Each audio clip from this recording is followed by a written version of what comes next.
अस्सलाम वालेकुम नाज़रीन, मेहरान टीवी सां गॾु मां आहियां सरदार अली लाखो। सभ खां पहिरियां हिकु नज़र हेडलाइंस ते।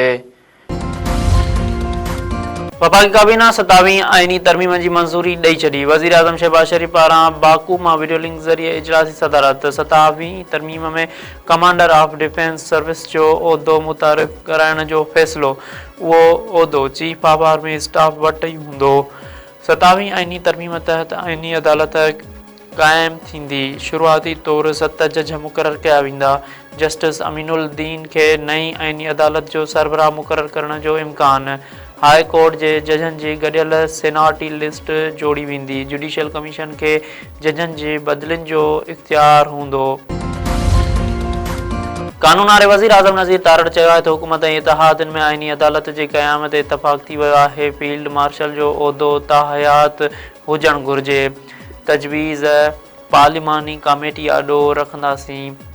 MQM जी तजवीज़ुनि ते बि कमेटी में बहस कयो वेंदो। वफ़ाक़ी काबीना जे इजलास खां पोइ मीडिया सां ॻाल्हाईंदे आज़म नज़ीर तारड़ वधीक चयो आहे त जजनि जी बदिलनि ते घणो बहस थी चुको आहे। हाणे जजनि जी बदिलनि जो इख़्तियार जुडिशियल कमीशन हवाले कयो वियो आहे। सेनेट जे चेयरमैन ऐं डिप्टी चेयरमैन जी चूंड हर 3 साल थियणु घुरिजे।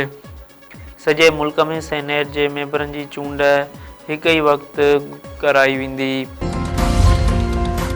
27वीं आईनी तरमीम ते बहस लाइ सेनेट जो इजलास कुझु देर में शुरू थींदो। कानून वारे वफ़ाक़ी वज़ीर आज़म नज़ीर तारड़ आईनी तरमीम जो मसूदो पेश कंदो।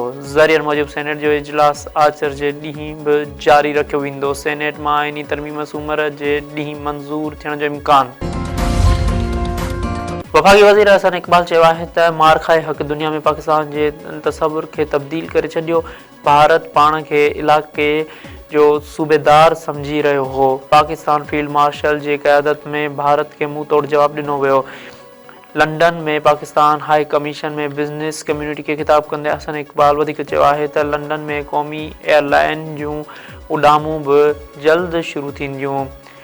कैम्ब्रिज यूनिवर्सिटी सां मुआहिदो थियो आहे। जदीद टेक्नोलॉजी पाकिस्तान मुंतक़िल थींदी। पाकिस्तान भारत तरफ़ां ॻुझी एटमी सरगर्मियुनि जा लॻायल इल्ज़ाम रद्द करे छॾिया। परॾेही खाते तर्जुमान जो चवणु आहे त पाकिस्तान 1998 खां पोइ को बि एटमी तजुर्बो नाहे कयो। इल्ज़ाम बदनीयतीअ ते ॿधल ऐं भारत जी प्रोपेगेंडा मुहिम जो हिसो आहे। पंहिंजे बयान में परॾेही तर्जुमान वधीक चयो आहे त पाकिस्तान जे न्यूक्लियर पॉलिसीअ में का बि तब्दीली नाहे कई वई।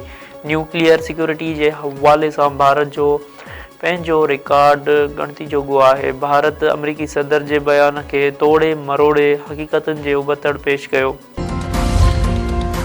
पाकिस्तान ऐं ॾखण अफ्रीका में टियों वनडे मैच अॼु खेॾियो वेंदो। पहिरियों मैच पाकिस्तान 2 विकेटनि तां खटियो हो।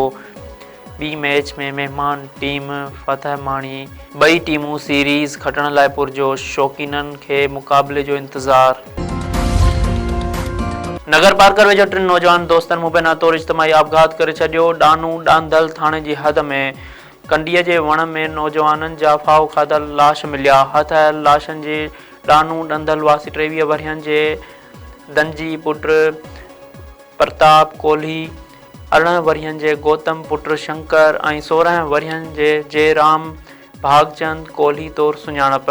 3 नौजवान दोस्तनि पारां इज्तिमाही आपघात जो कारण मालूम न थी सघियो। पुलिस पारां जांच शुरू।